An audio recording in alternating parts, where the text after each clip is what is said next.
Hey, it's your friend Choice CJ here, and here's my team builder for the quarterfinals of the UBL season number 2. We're going up against Deebs, coach of the Minnesota Thunderwolves. Deebs is a good pal. We've been together in a bunch of leagues now, starting in MPL and then GBAD League, and now here we are again in UBL. So, big shoutouts to him. Big thanks for Deebs to Deebs for allowing me into the league. And yeah, it's a match I'm really looking forward to. So it's funny because in all of the potential playoff matchups, the matchup versus Deebs was the only one that wasn't a rematch, so I was really hoping that we could play. Plus, he's just gotten the better of me the last few times, so I wanted an opportunity to face off versus him. Let's look at his draft real quick. The monster just listed in alphabetical order. So he has Abomasnow, Braviary, Comfy, Doublade, Mega Gallade, Greninja, Latias, Snorlax, Stunfisk, Swampert, and Thundurus Incarnate. So it's a pretty spooky draft just because there's a lot of potential setup options there, and a lot of them are pretty good versus my team. Like Calm Mind Comfy is pretty scary. I don't have a lot of counterplay to it, so I definitely have to be aware of that. Gallade, very scary, of course. Curselax, one of the best setup sweepers that there is. Like once it starts setting up, it's sort of like an avalanche, or I guess a snowball is the proper expression. Like it just starts picking up steam and it gets so big and it's impossible to stop. Thundy is also scary. I think there's like a combination of mons that I can bring to stop pretty much any of the setup sweepers, but it might be tough to stop all of them. So we're gonna have to see. Conversely, we have a pretty good offensive matchup here. Lopunny is pretty great. Like his only real response is like a Fizz-Def Lottie, so I'm definitely expecting a Fizz-Def Lottie. What else is good? Sneasel on paper is really amazing. It just gets stopped by Greninja to some extent because it can pack like Low Kick. And then also like Comfy with its Priority Draining Kiss should be able to one-shot Sneasel. And then like Scarf Braviary, stuff like that is pretty good. But otherwise, it has a really awesome matchup. I guess also like Abomasnow is sort of a counter to Sneasel, but I don't know for sure. But anyway, yeah. So like, there's a lot of opportunities. Just normal spam in general is very good for him versus him because his only normal resist is Doublade, and Doublade doesn't really want to switch in on something like Diggersby anyway. So main game plan going into this is going to be use my Diggersby and my Lopunny to break, and then whichever one breaks, the other one cleans. And we'll, it's probably pretty standard sets that you can expect out of them. And then the rest of my mons are pretty much trying to set up for that late game scenario with either Diggersby or Lopunny. So you'll see like we have Breloom that's really meant to break the checks to Diggersby or Lopunny. And then we have like Heatran with rocks. We've got a good safety net in Togekiss versus some of his setup sweepers. We've got a good safety net in Necrozma versus some of his setup sweepers. So let's just go ahead and pop on into this. So we do have a T-Wave, Culper Berry, Necrozma. This is the ultimate Gallade answer on my team because it doesn't really, unless he's like a SD Adamant X Scissor or something like that, there's very little that he can do to Necrozma. And like if I were him, I would rather run Knockoff just because Knockoff is better versus the majority of my team. It's more free, right? Like X Scissor is pretty specialized, and like it has more value versus like a Heatran switch in versus X Scissor or something like that. He also might be tempted to run Leaf Blade because Quagsire is a pretty good response to Gallade with the Unaware set. So if he runs like SD Leaf Blade, I presume he'll want a fighting move, and then his last slot, yeah, it could be like Knockoff or Zen Headbutt or something. Zen is probably best to do maximum damage to something like Togekiss.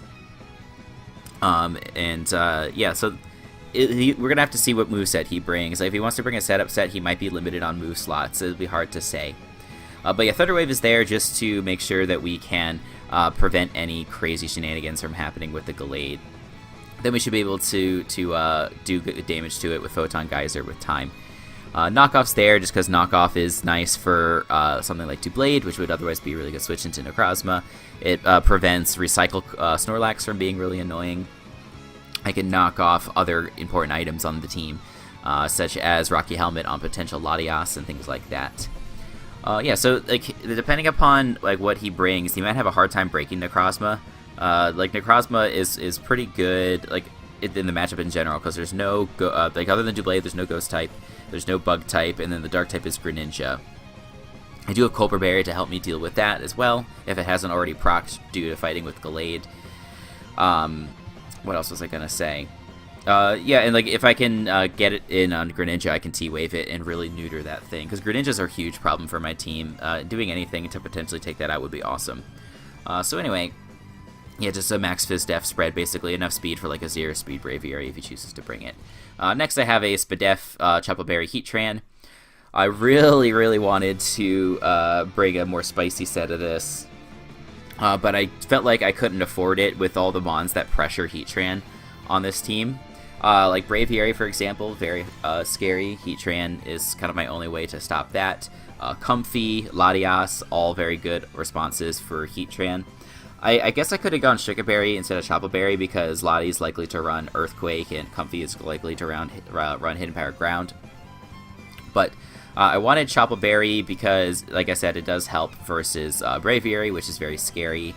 It helps versus like a Focus Blast Thundy, and stuff like that. So it was kind of a toss-up. The moveset is Taunt Protect Magma Storm. So I felt like that was really nice for preventing too many setup shenanigans from like Comfy and Snorlax. Or like, I can use Magma Storm to trap and kill something like Lottie potentially if it's not packing Earthquake, because having that out of the way is going to be very nice for Lopunny as well.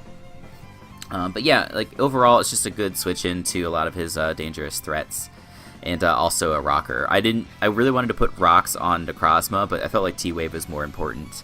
Shoutouts to the front office for that suggestion, actually. So next up, we do have a pretty funky looking Breloom set. So it's I mean, I guess there's nothing necessarily that funky about the move set. The EV spread probably looks stupid, but anyway, it's a Sub-Seed Protect with Focus Punch and Toxic Orb.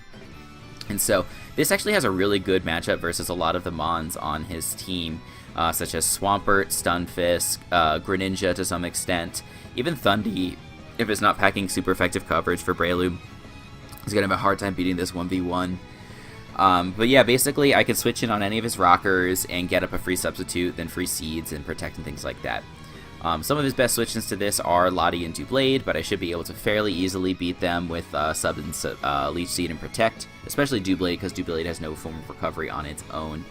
But if he wants to try and go into a Lottie with Roost, I can, on a predicted Roost, get a free switch-in into Heatran or into my Necrozma to try and land a T-Wave or anything like that. So it's pretty nice. Focus Punch, Grass move would have obviously been very nice to hit, like, what do you call it, Swampert and Stunfisk harder. But Focus Punch is just better in general, because it just does so much damage even without any attack investment. Like, it almost does half to, like, an uninvested Comfy, which is pretty crazy. So, anyway, I really like this set to be annoying and just, to switch into Greninja, because Greninja is, like, the biggest threat to my team of all. Like, it doesn't have any setup threats, necessarily, but, yeah, it's just really, really scary to deal with. So next I do have a Choice Scarf Togekiss, but it's like a Choice Scarf Spadef variant. And so the reason that I wanted that is just so I have something to prevent Curselax or Calm Mind Comfy from getting too annoying. Because yeah, like I don't have Unaware Quagsire this week. Like I don't know that he'll bring a lot of setup, but in case he does, like I need to have an option for that. And Togekiss by itself with Choice Scarf has value anyway, because it can revenge kill like Gallade and stuff like that. And it can lure in Doublade, which I can then trick a Choice Scarf, take its Eviolite, give it basically a useless item, and give myself, take away its Eviolite, which reduces its bulk by quite a lot. So overall, it just felt really good. And then like a more Spadef spread made sense to me because I wanted something that'd be able to switch into Lottie. It can switch into Comfy fairly easily. Not that it can beat Comfy 1v1 without something like Nasty Plot. That might have been a better move than Flamethrower in the last slot, to be honest, but that's okay. We're gonna stick with what we have. Yeah, and just in general, it's bulky and can help switch into some. I can switch into Greninja if it needs. Like obviously, Greninja gets like Ice Beam and Gunk Shot to hit Togekiss super effectively, but we can potentially get off some nice chip with that Air Slash and things like that. And if he's like some weird sort of choice scarf set or something like that, maybe he's scarfed into a dark move or a water move, and we can deal with that. Then we have a choice scarf Diggersby, Adamant Nature. So 128 on this thing, I believe, is going to give me enough speed to outspeed Greninja. With the +1 boost from the Scarf. It's also going to outspeed any sort of Scarf variant of Abomasnow or Swampert. And moveset's pretty standard, just double stabs, U-turn, and then spikes.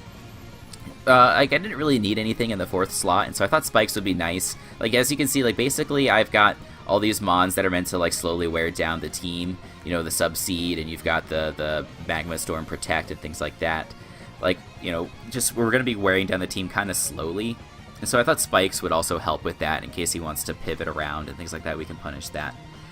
So yeah, that's the main thought process with this set. But yeah, like once Dewblade's gone, he's got no normal resist.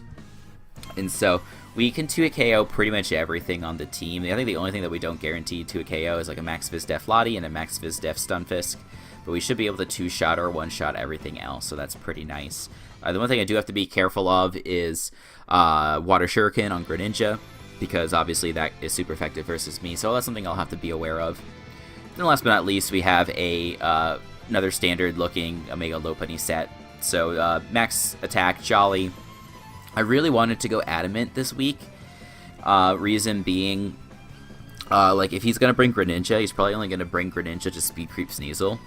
And so we can actually outspeed Greninja that's Speed Creeping Sneasel with an Adamant Lopunny. But I didn't want to risk it in case for some reason the Greninja was faster. And also, it wasn't too bad of an idea to invest into extra bulk, because I am rocking Mirror Coat. This is kind of I don't know, it's a tech obviously for Comfy. It's borderline like too specialized, but he might not see it coming. It'll definitely score the one-hit KO, and like even like a Modest Specs Draining Kiss isn't going to be able to one-shot if I'm like above 80% or so. So like there's going to be good situations to go for it. And if he is like a fully Fizz Def variant, return isn't going to one-shot. Like if he's got no bulk investment, return one-shots, in which case Mirror Coat isn't really worth it. But if he's like a Fizz Def Calm Mind variant, then I'll want the Mirror Coat. Toxic's there just to hit Lottie on switch in, or Comfy if he says to switch that in. But yeah, otherwise the dual stabs, as usual, is really amazing. So he's going to have a hard time fighting back against that if he doesn't have the proper checks and doesn't preserve the proper checks. But like even if he does have the proper checks, like if he gets if Lopunny comes in and he brings in his Lottie on like a return, if I keep that thing low enough, like it'll die to return from Diggersby after rocks. So like that's all I need. I just need one or the other to do the damage. I don't need to keep both of them alive for late game. So I just basically need to survive with my first 4 Mons up until the point where my normal types can win the game. So that's kind of the strategy, and I hope it ends up working out. I always get anxious in playoffs, so would it be that sad if I lost and don't have to worry about the stress and and all the problems that come with that? It wouldn't be that bad, but it's versus my pal Deebs, and I want to catch a dub versus Deebs, and I want to give it my best shot for the sake of the league. So really looking forward to it. Deebs, if you're watching, good luck, and you had a great season leading up to this point. So yeah, we'll see how it turns out. Thank you guys for watching. The battle is probably going to go up sometime tomorrow. I'm recording this Sunday night because we're about to battle. And yeah, that's pretty much it. Thank you guys for watching. Make sure you check out the channel for other gaming and Pokemon content. Until next time, I'll see you guys later.